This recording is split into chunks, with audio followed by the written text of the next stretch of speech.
Welcome back to Generals and Napoleon, episode 46, General Caulaincourt, Napoleon's ambassador to Russia, foreign affairs minister, and Grand Marshal of the Palace.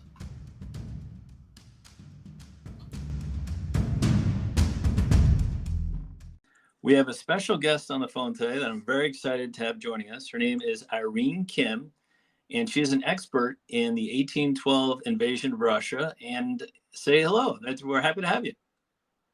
Hello, Irene here. Thank you for inviting me. Yeah, no, my pleasure, Irene. For those of you who don't know Irene, she has a fantastic Twitter page that I highly, highly recommend. Her handle is at the number two, Ekand, like 2 second, hyphen crossing, 2 second crossing. And she does a wonderful account of not only the 1812 campaign, but all things Napoleon, correct? Correct. Yeah. How did you kind of get into this topic or subject? So my interest in Napoleon per se, dates back to when I was in elementary school, when I was interested in everything history. And then last summer, when I was struggling with my life, I came across the primary sources of the 1812 campaign, and I suddenly thought maybe I could, track this campaign day by day, especially with the voices of not the highborn, but more of the everyman who suffered in the back of huge baggage train. Yeah, the common soldier, really. Yeah. And so you're turning all this information, which is tremendous. Again, it's on your Twitter page, but you're making this whole journal into a book, correct? Yes, I didn't know it would become this big of a project, but the more I wrote, the more detailed it got, and here I am on the editing rabbit hole. Well, we look forward to the book, and I'll definitely let my listeners know when it comes out. So we're looking forward to that. Thank you.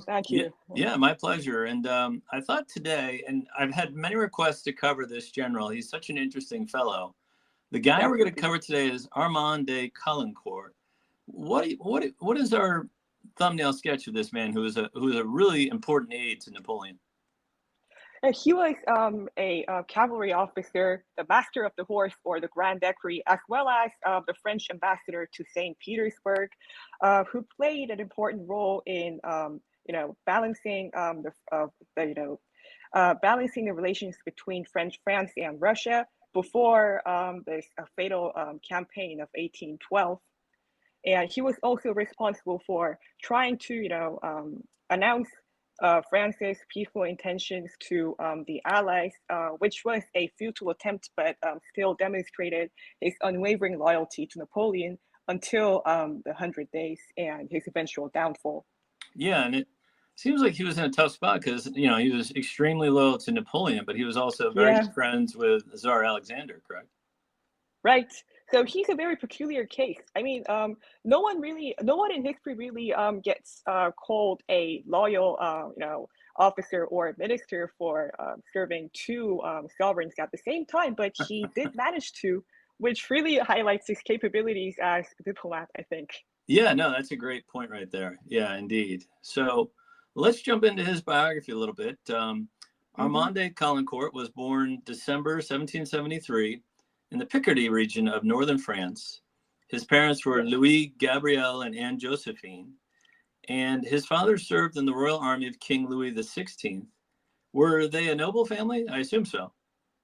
Oh, they were the most prestigious of the French nobility. Their lineage dated back to the 1370, and some people even argue that he was remotely related to Guy de Lusignan during the Crusade. And this is, I think, worth mentioning. So the French nobility could be classified into two tiers. The tier one being the noblesse d'épée, and the tier one being noblesse de robe. So Caulaincourt belonged to the first tier, noblesse d'épée, or nobles of the sword. They were the ancient nobility dating back to the medieval period who earned their fiefdom in return for their military service to the king. Mm. And they occupied about 30% of the total population of the nobility in 17th to 18th century. So I would say Caulaincourt was from an extremely prestigious family, even Okay. among the nobility. Yeah, it sounds like it. And I know he had at least one sibling who would also go on to serve Napoleon as a general. Did he have a good education growing up? Oh yes, definitely. He was educated, very well educated by a couple of tutors, and I assume the same went for his brother Auguste and two sisters he also had. Hmm. Yeah, I know that later on he becomes adept in several languages, which probably owing to his education. I mean that's what you want out of a diplomat, someone who's well educated and can speak in different languages. Yeah, he spoke French, Russian, and German, but unfortunately not English, which was not a lingua franca at the time. Yeah, no, that's still impressive. Yeah. And he begins his military career at a fairly young age, 13. He enlists in a Royal Cavalry Regiment in 1788. And the Yes. year later, he's promoted to second lieutenant and later serves as aide de camp to his father. He's kind of keeping a diary during all this stuff, isn't he? Right. He wrote three memoirs in total. The first one being the one you mentioned, with Napoleon in Russia, written about the 1812 campaign. Hmm. Another one is called Recollections of General Caulaincourt. Well, it was transcribed by a woman author called Madame Elinor, and it's not in chronological order, but it encompasses the period between, I think, his rise to power during the first phase of Napoleon's consulate to, you know, Napoleon's defeat at the Battle of Waterloo. And Right. the third memoir is called No Peace with Napoleon. It just covers his effort to restore the peace in Europe from I think 1814. But I believe that memoir was unfinished because he died from stomach cancer while still writing it. Yeah, and it must be tough. And we'll come back to Caulaincourt's story in a moment. But there's so many Mhm. memoirs out there. I know Marshal McDonald had one. General Yep. Junot's wife had one. Hmm.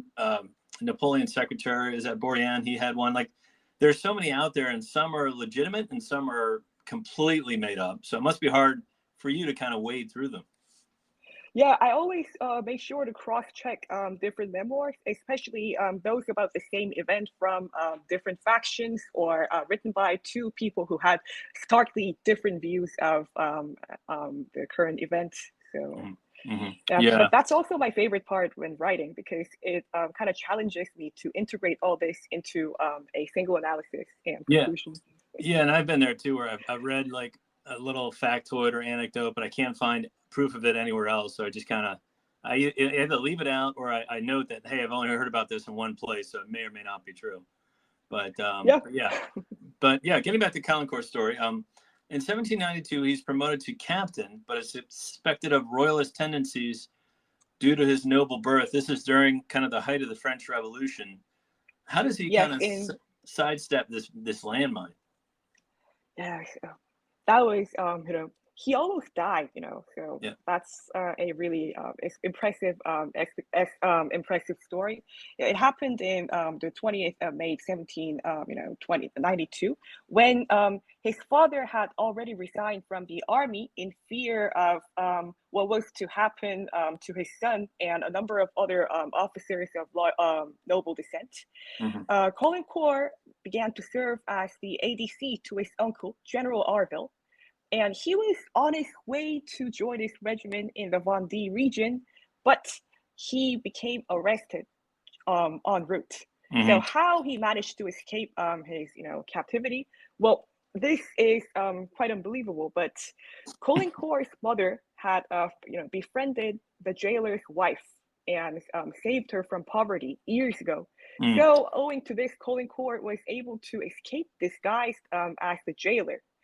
But it is said that he was, released on the condition that he should serve as a simple soldier for 3 years. Mm. And, it would not be until February 1794 when General Lazare Hoche notices his feat during multiple campaigns and intervenes to restore him to the rank of the officer. Yeah, that's some story. I didn't know that about the jailer's wife. That's but Yeah. but it sounds like, and this is I find this a common trait amongst the marshals too. He's a real survivor. This Caulaincourt, like he knows how to navigate this very dangerous time. Yeah. And Yeah. what is more surprising is that his father and he joined, the National Guard on their volition because despite being, the upper nobility themselves, they identified with the causes of the French Revolution. Mm. He serves in a number of engagements during the French Revolutionary Wars and is wounded twice in battle, but he also gets promoted to colonel later on. Do you know when or how he eventually meets Napoleon? I believe it was during the Egyptian campaign. Mm. So it should be explained that his father was a great friend to Josephine, although Mhm. he later fell out of her favor for unknown reason. Um, and thanks to this, his father presents, young Caulaincourt and his brother Auguste, who was also in the army with his father and older brother, to Josephine, and I believe that this was the first time he got a glimpse of the man who was to become the first consul and later the emperor. But So that we're went really short. so we're talking like 1798, 1799 time frame, somewhere around. Yes, yes. Okay. And how that happened, his father was giving advice to Josephine how to deal with all these fraudulent rumors of, her affair with Hippolyte in Napoleon's absence. So Hmm. Josephine was doing him a favor. Interesting. Yeah, that's right. Yeah, her infidelities, and she was probably seeking advice from anyone she could get advice from. So yeah. Yeah. All right. So moving on in the story, obviously Napoleon becomes first consul 1799. And in Yes. 1801, Napoleon learns to appreciate Caulaincourt's diplomatic skills and dispatches him for the first time to St. Petersburg to serve as Mm-hmm. ambassador to Russia. Uh, what do you think his primary objective was in Russia at the time? So it should be explained that it took place right after the peace of Luneville, Hmm. after following the war of coalition, and Russia, the Tsar Paul had just been assassinated by a number of disgruntled ministers which led to the secession of Tsar Alexander the First. Correct. And Napoleon kind of wanted to test the waters before resuming, communication with Russia, because he found, based on what he was hearing from, his agents, Russia was like full of anti-French sentiments, considering Napoleon and upstart figure. Hmm. So he instructed Caulaincourt in November 1801 to carry his personal letter to Tsar Alexander, and just nothing really like specific, but just to test the Russians' attitude and hopefully to rebuild their former communication between France and Russia, to establish, at least the linkage between the two countries. Right. And it seems like he does quite well in this role, correct? Oh yes. So Yeah. although it only lasted for 6 months, he met Tsar Alexander for the first time there, and it seems that his performance was very well appreciated by the Russians, because as he left, he got a diamond-studded box decorated with the Tsar's portrait as a farewell gift. That's And in return for this service, yeah, Napoleon promoted him to the his 8th aide-de-camp on May 1802. yeah, that's a pretty nice gift he got right there. So he must he Yeah. must he must have done something right. Yeah. Hmm. So he gets back, but a few years later, he's involved in the abduction of the Duke of d'Enghien in Ah, Baden. yeah. Yeah, no, that's a tough one. In the Baden Principality, which I believe is where Tsar Alexander's wife is from. Um, Yes. what do you think about the kidnapping and subsequent execution of the Duke and Caulaincourt's involvement slash reaction to it? So it was, a turning point in Caulaincourt's career, and turning point in his perception of Napoleon, whom he really used to worship without question. Surprising considering his later, remarks, advices to Napoleon, which was like just, full of honesty. But back then, Napoleon still had this glow to him. So this appointment, Napoleon concealed the truth of the full details of this appointment. Napoleon concealed from Caulaincourt. I think Caulaincourt was probably like, I just thought you were going to abduct the guy. I didn't know you were going to kill him. I think, is that kind of where what you were thinking about?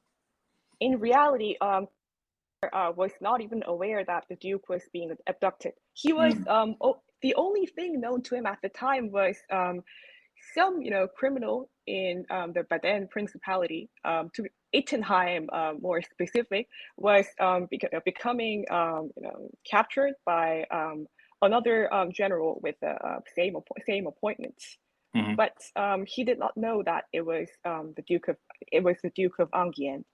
He would only discover the affair right after he returns to France on the 21st of March, when the Duke already had been executed at the castle of Vincennes, and that was a decision which even Savary and Fouché pleaded Napoleon to think twice before enacting. But the job had to be done because Napoleon said this will show example to all the Bourbon conspirators, especially in the aftermath of the Pichegru affair in January 1804. Right. And Caulaincourt discovers this event by reading the Le Moniteur on the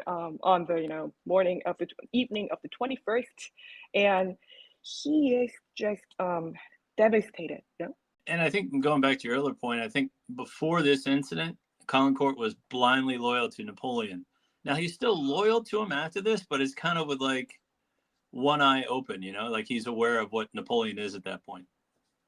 Yes. So after this event, he began to keep a certain critical distance from Napoleon, and began to be described by his colleagues as somewhat too stiff and so honest that Napoleon would look for Duroc instead of him when he was looking for some good advice that was good for him to hear. Yeah. So moving on the story, though, in 1807, he's sent back to Russia as ambassador and develops again a genuine strong friendship with Tsar Alexander. What some might say, it was almost too close. Like he was more friendly with Alexander than with his master Napoleon. Is that accurate? Oh yes, most accurate, I would say, which was making Napoleon pretty much insecure. But there is like more to story than their friendship. So he got commissioned to his emissarial duty after the Treaty of Tilsit. And that was on November 1807 when he arrived in St. Petersburg. Caulaincourt initially refused to accept this duty because he did not want to part with the love of his life, Adrienne, for 2 years. And other people were skeptical of his appointment as well because of his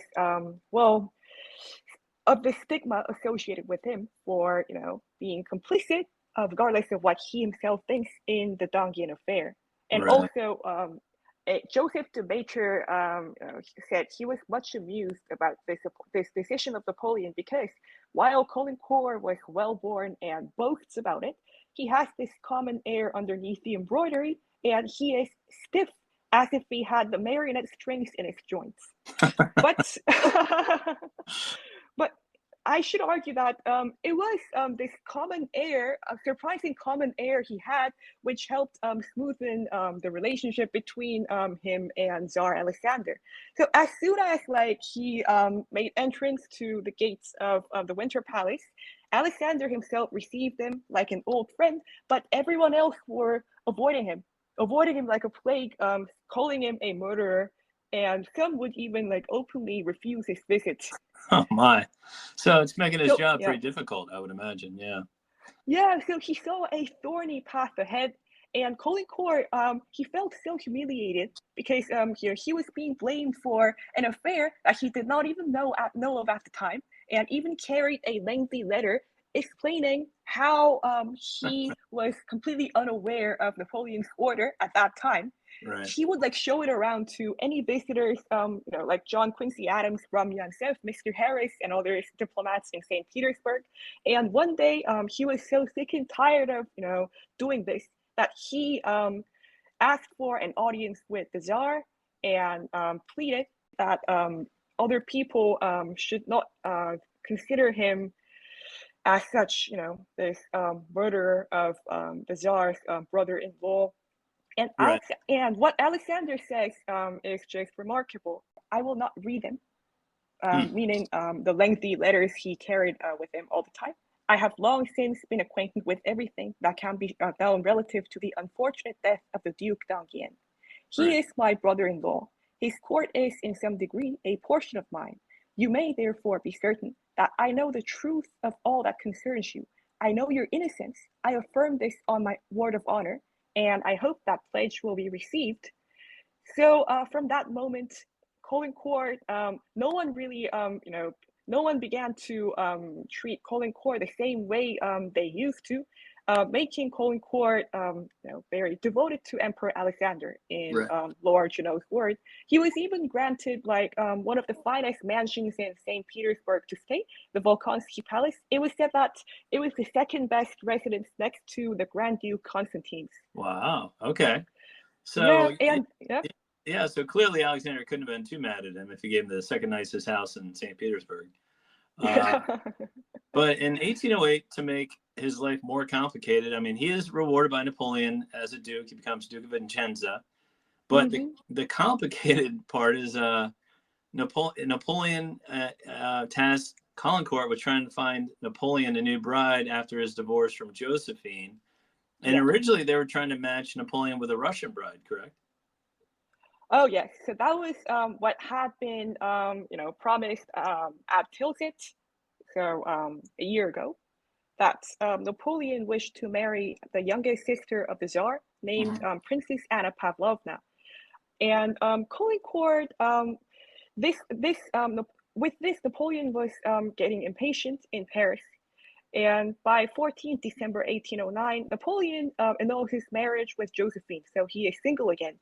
And he begins to prod Caulaincourt to make the arrangement an official one. Mhm. Um, but the Russians began to delay all this for months.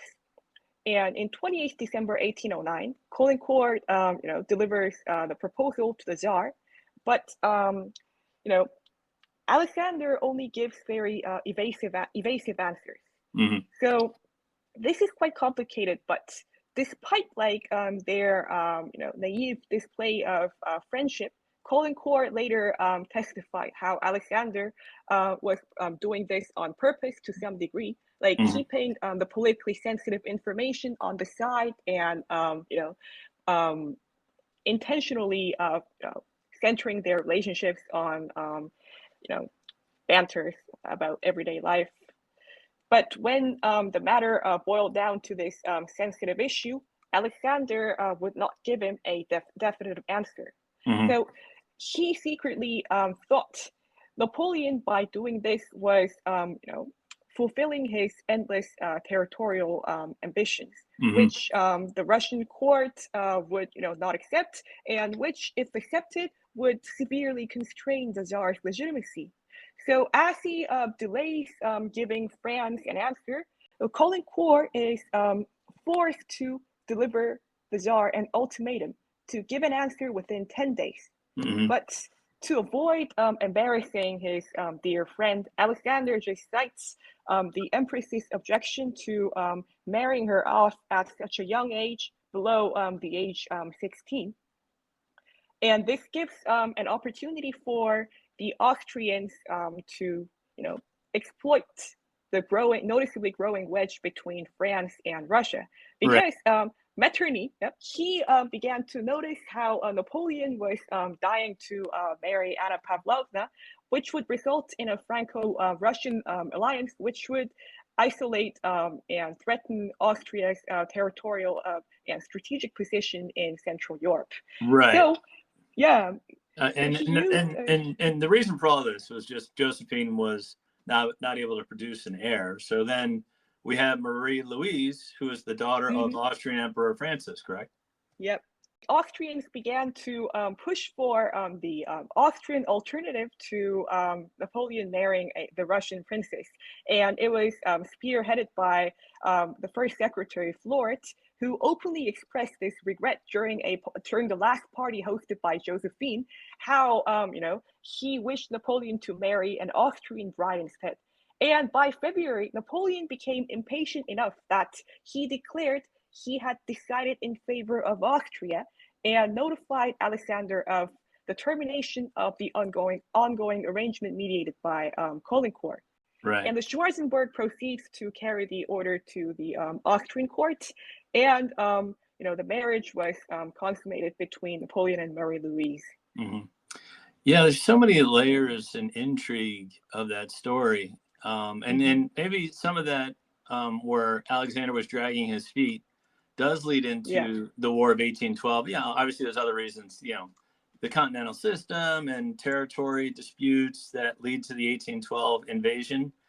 But Caulaincourt in 1812 strongly tries to dissuade Napoleon from invading Russia, and he obviously fails at this.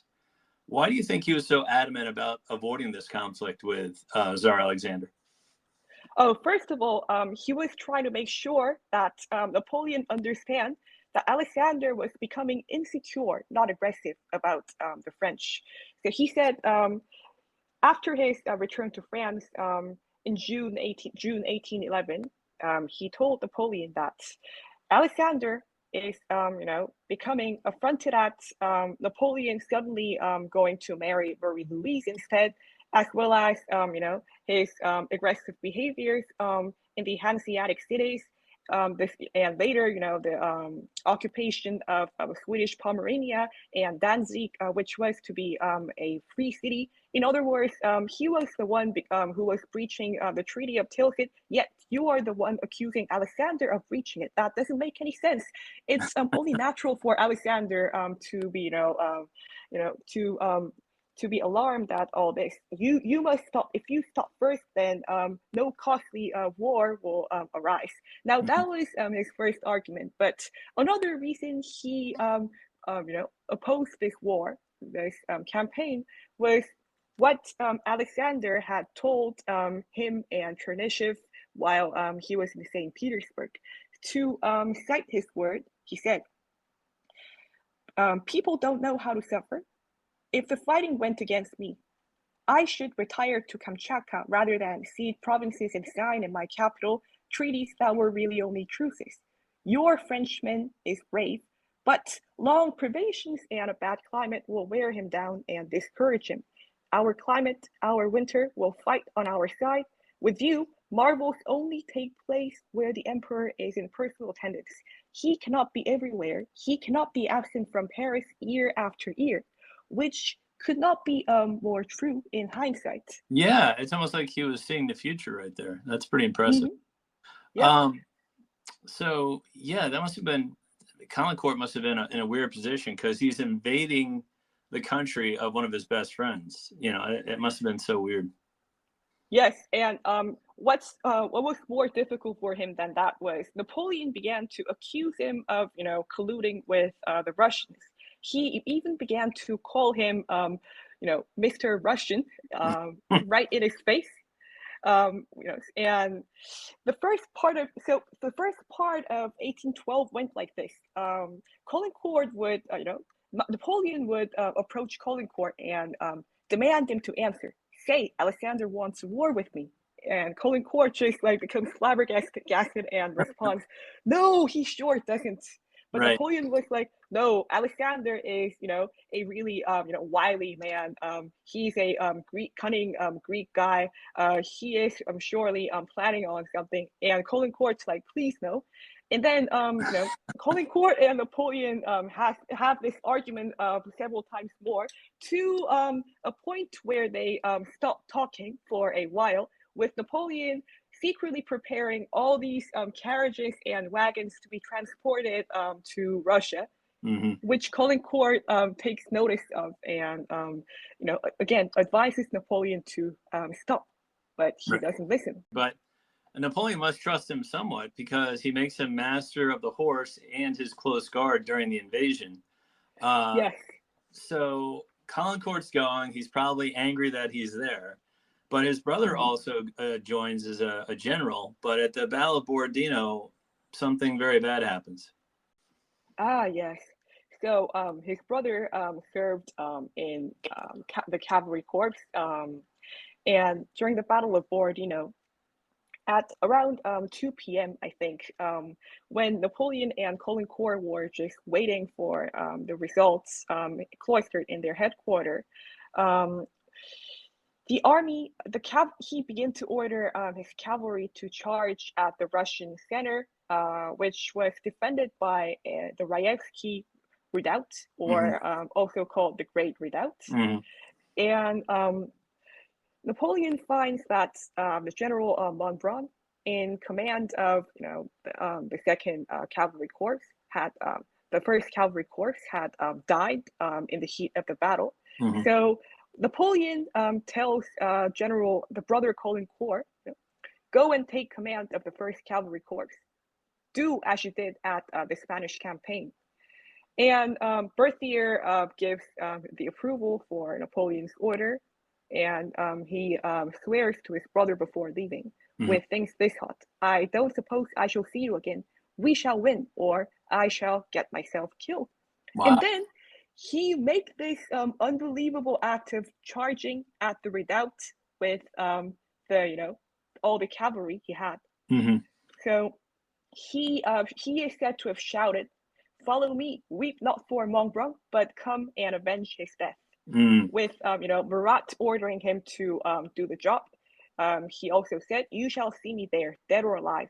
Wow. But as he charged at the redoubt, he was killed by a cannonball. And an hour later, Caulaincourt hears this news when he heard this ferocious cannonade from the other side of the Moscow River. So Caulaincourt again, becomes struck with grief. But Napoleon just says, "Now you've heard the order. Do you wish to retire?" But Caulaincourt, responds by merely taking off his hat and refusing to leave the presence of his emperor during the campaign. So during their stay at Moscow, Napoleon he just asked Napoleon to promote all the officers who had served for his brother. But by that time, Caulaincourt had become kind of disappointed in Napoleon, and they again kind of stopped talking and dining together. But Napoleon only did this condescendingly. Nevertheless, they were all promoted. Thanks to Caulaincourt. Yeah, that's an interesting story. And I know Caulaincourt warns Napoleon against wintering in Moscow. Is that because he knows the Tsar will not make peace, or they just don't have enough supplies to stay in Moscow? Most importantly, he was aware how severe Russian winter could be. And second, like you said, he knew that Alexander meant it when he said something, that he will not surrender, and he would rather just wait out Napoleon's surrender while he himself stays in the Kamchatka. So he strongly advised Napoleon to not to make his stay at Moscow. And during the final days of Napoleon's stay in Moscow, he was the one who prompted Napoleon to prepare for everything necessary to march the army on the frozen ground by equipping the horses with the caulking shoes, which no one really cared about. even Berthier didn't care distributing the warm clothing like leather and furs until the very last day of their stay in Moscow. Right. And It was only Caulaincourt and the Polish soldiers who were preparing for these, Calkins to the, lethal consequences at the end of their retreat. yeah, I When mean, all the horses were like breaking their legs on, the frozen ground. yeah, on the ice, and that leads to disaster for the whole Grand Armée. Yeah. In the subsequent retreat, though, and I think this is a really interesting point. Caulaincourt, after they escape from their Zena River, they get over the river, which is a miracle in its own right. Napoleon finally realizes, like, I need to get back to Paris. There's no need for me to stay with the army anymore. It's, for the most part, safe. I can leave it to Murat and Eugene to bring back. Mm-hmm. But he chooses Caulaincourt to accompany him in the sledge, not Marshal Berthier. Why do you think that is? Okay, Berthier asked to be taken along, but Napoleon flatly refused, saying, "No, the army needs you." Yeah. But he takes Caulaincourt. So the question should be, I think, why Caulaincourt instead of like anyone else? Yeah. I believe it's because it was Caulaincourt himself who had advised Napoleon to leave for Paris as soon as possible. And that happened on the day after the Battle of Maloyaroslavets, when Napoleon was, nearly attacked by a group of Cossacks. So they began to spend the night at a small monastery at Uspenskoy near Maloyaroslavets, when Napoleon suddenly wakes Caulaincourt up at 2 a.m.-ish and asks him, what should I do? Should I leave for Paris? Right. The Malay conspiracy I'm hearing about, but how would the army respond in my absence? And how would I afford to travel across Prussia when the Prussians were, becoming suspicious of the French, hostile to the French? And Caulaincourt just frankly tells him this: it's not bad that you leave, and you should not care about what the soldiers think. Now, this may sound quite, cold of him, but Right. the underlying rationale was that Napoleon already had done enough bad to the soldiers by starting this campaign per se, and there was nothing more he could do in this, front line that was crumbling to no end. And it was more important for him to reestablish the national security in his own in Paris, while rebuilding the army. Yeah. And that he could always travel across Prussia anonymously.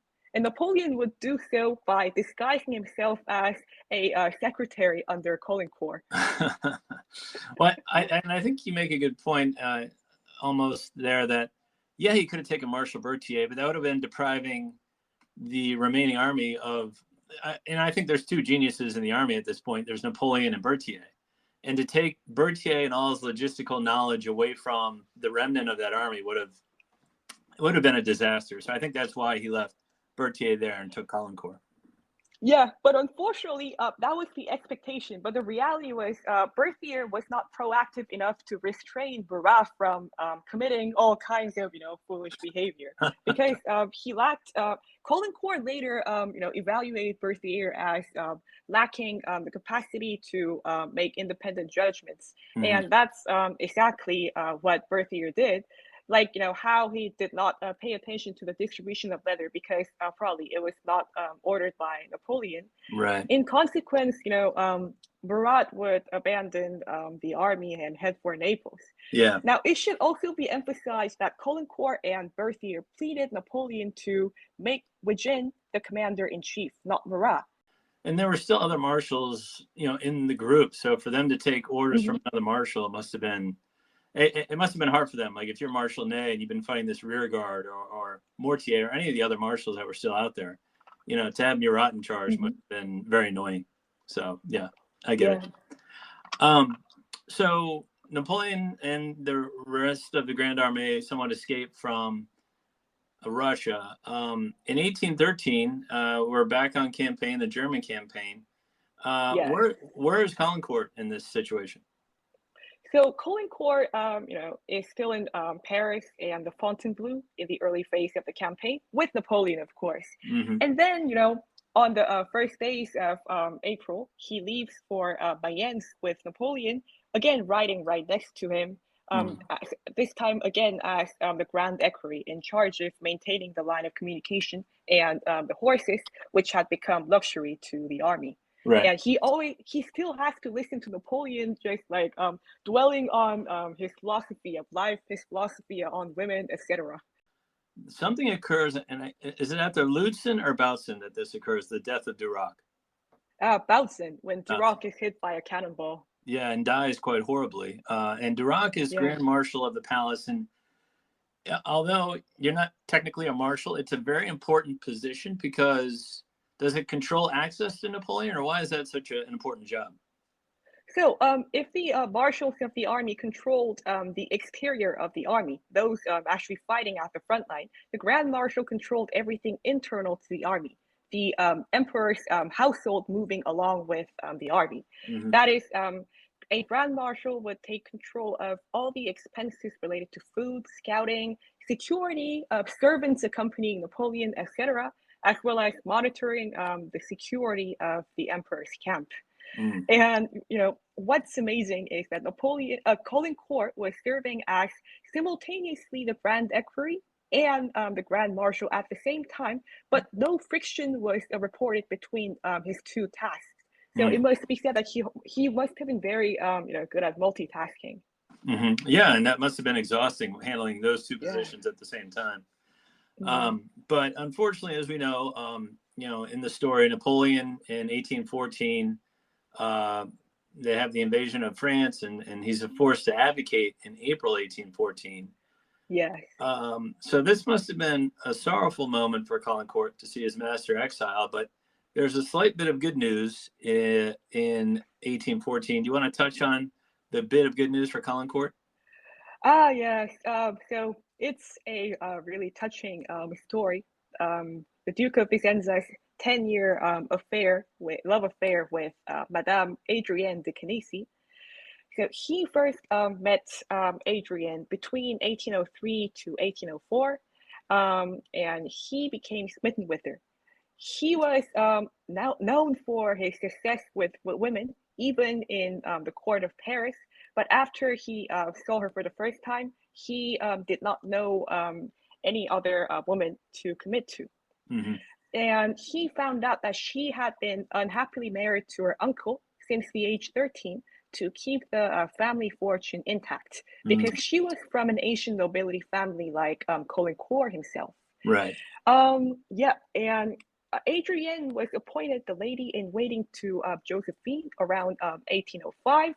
And it was also around this time when he asked Napoleon's permission for him to marry her. But Napoleon wouldn't really approve of the marriage.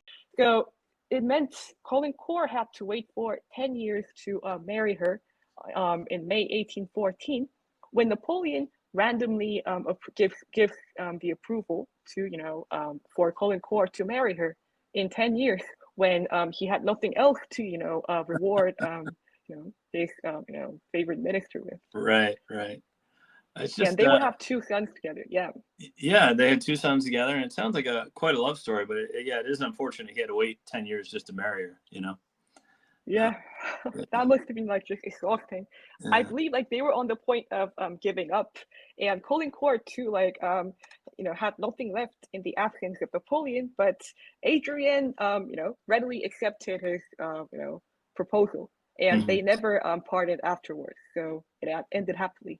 Okay, so everything's going great. Caulaincourt's now married, and Napoleon's off exiled at Elba. But guess what? Except for the fact that he doesn't have any job left. Right. He's unemployed right now. But thankfully, his boss escapes Elba, and we have the 100 Days reign where Napoleon regains the throne in 1815. What is Caulaincourt's role in this part of Napoleon's empire? So he becomes reemployed as the Minister of Foreign Affairs, a job he had since November 1814, when Bertrand was replaced as the Grand Marshal, and he becomes in charge of announcing, persuading the states of Europe of Napoleon's peaceful intent, right. Especially Austria. Yeah. Especially Austria, whom Napoleon saw as, the bargaining chip in this complex network of alliances, because Austria was, rather infamous for shifting sides as the, balancer of Europe. And Napoleon seemed to have really believed that based on his marriage with Marie Louise, Austria could be brought back to his orbit. But Caulaincourt also, engaged in heavy discussions with the Austrian and Russian chargé d'affaires who had been remaining in Paris. What a tough job, though, to be foreign minister and to tell the other countries of Europe, don't worry, Napoleon's changed. He's not going to invade anybody. And I'm sure. Yeah, and even Caulaincourt himself is not really convinced that they will be convinced. So, he must have been, seeing the inevitable, opening up before him, but he was performing the job because he remained blindly loyal to Napoleon, despite his skepticism about his wars. Right. And obviously, Napoleon doesn't keep his word and invades Belgium, and we have the Waterloo. Yeah. What I think is interesting is after Napoleon's second abdication, and he lost Waterloo, he's exiled for the final time to St. Helena, and Caulaincourt's name is put on the proscribed list by the returning Bourbons. But who is he saved by? He was saved by Tsar Alexander. Right. His friend of 15 years. Yeah, isn't that amazing? Like, Tsar Alexander's like, you invaded my country, but because of my friendship, I'm gonna, save your life by taking you off of this list of the Second White Terror, where the Bourbons are gonna go around and kill all of Napoleon's closest allies. But isn't that like the one name that Alexander picked to save was this guy? Yeah. Yeah. So what's more like striking about this is that Caulaincourt himself never, visited Alexander to ask him to save him, but rather Alexander openly, approached Louis the 18th and defended Caulaincourt's conduct that no minister should be obliged to serve two sovereigns at the same time. And he turns to Caulaincourt and says, "My dear Caulaincourt, come and reside at the court of Russia. The Bourbons know, too, that you will never crouch to them, that your apostasy will not add to the humiliation of Napoleon. In a word, Caulaincourt, you are a man too much in the kingdom of France. Come, then, to the court of Russia, where there is room for you and yours, and in me you shall find a friend who will never renounce you." So Caulaincourt throws himself at the feet of Tsar Alexander.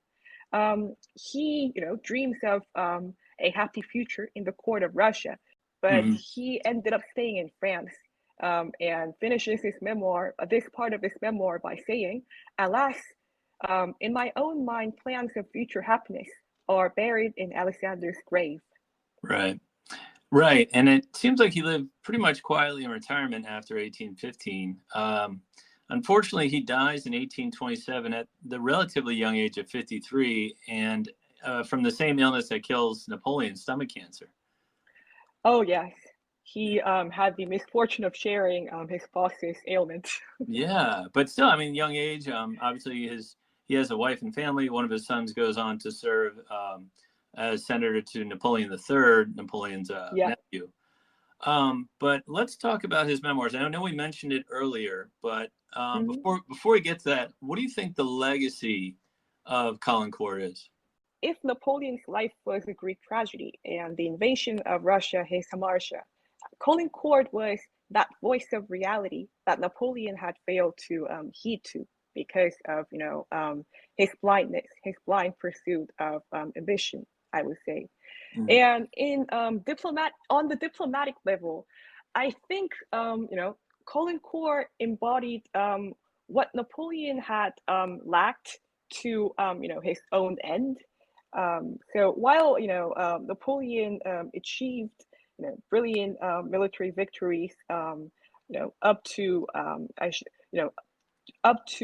his mistakes in Spain and Russia, he had failed to appease his neighbors and perpetuate the glory he had earned by military conquest by building a stable network of diplomatic relations. Caulaincourt strived to achieve the very opposite of that, but Napoleon had really mostly ignored his advice, and it was only in the later period the late 1813 to 1815 that Napoleon began to, take notice of what Caulaincourt had emphasized during his heyday. But I think one of the myths about Napoleon is that he only surrounded himself with yes men. Like, I think he surrounded himself with a lot of people who told him the truth. Marshal MacDonald, Marshal Ney, Caulaincourt. I think these were some men that no matter what happened in the empire, these guys would always tell Napoleon the truth, whether he wanted to hear it or not. Yeah, he was, and I think he was like one of the most brutally honest men Napoleon needed, many of whom had already been dead by the time his power was crumbling. So I would say like Caulaincourt was, I think, just one of the most loyal ministers Napoleon had, whose efforts were not really reciprocated by Napoleon himself. Yeah, no, it's he was an interesting man for sure. Getting back to his memoirs, and this part is really interesting. People who know history know that, obviously the Nazis studied Napoleon's invasion of Russia. And I know Caulaincourt's memoirs were of particular interest to Nazi generals during the invasion of Russia. And there's a quote from General Gunther Blumentritt, who recounted, quote, "I can still see General von Kluge trudging through the mud from his sleeping quarters to his office and standing there before the map with Caulaincourt's book in his hand. That went on day after day," end quote. So that must have been some memoir that the Nazi generals, who were out of ideas, were studying it to figure out how to beat the Russians. Ah, yes. I mean, although like there were key strategic differences between the 1812 campaign and the Operation Barbarossa, yeah, his memoir was extensively studied because first of all, it was very recently discovered, only after the First World War, meaning it was one of the newest accounts of a large campaign on Russia, the one that had failed miserably. And second, I think Caulaincourt's insistence on avoiding, I think, overextending the supply lines for a long period of time, avoiding wintering in Russia and the war of attrition, etc. I think von Kluge and other generals took Caulaincourt's warning as prophecies to their own campaign, which the upper commandants had envisioned to finish within 10 months, which had to our knowledge turned out to be an illusion. Right. Several years, and it turned into a loss. But I think it also talks about the stiffness of the Russian soldier, what great fighters they are, and I think that's what von Kluge and the others were interested in. In addition to you mentioned the lines of communication and the lines of supply and how important that was. Yep. And that formed, I think, one of the theories concerning the Russo-German War in the Second World War, as like the resilience of the Russian soldiers as one of the key factors to Germany's defeat. That I believe that formed one of the schools of theories, although it's kind of died out recently.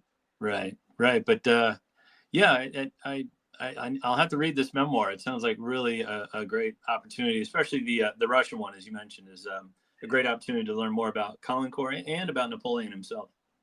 Oh, of course, but you have to prepare yourself for all the cringe fest at the end, during the fortnight's journey back to Paris when Napoleon was saying all these embarrassing things to Caulaincourt. Well, I will prepare myself for that part of it as well. But yeah, I mean, I really appreciate that overview. I mean, that was a really good biography of Caulaincourt, and I appreciate you coming on. He sounds like a really intriguing guy to study on. I'm glad, my briefing made you feel that way, because I think Caulaincourt really needs more love. He's such an unsung hero among, the Napoleon's marshals and officers. That's a great point, because you hear about, the marshals and Eugene and Duroc, but you don't get enough information on Caulaincourt. So I'm glad you were kind enough to educate us on this man. Thank you. Yeah, thank you for coming on. And one more final shout out. Her Twitter page is at Second Crossing, second and 7S. It's a 2, second.crossing on Twitter. And I highly recommend all my listeners check it out.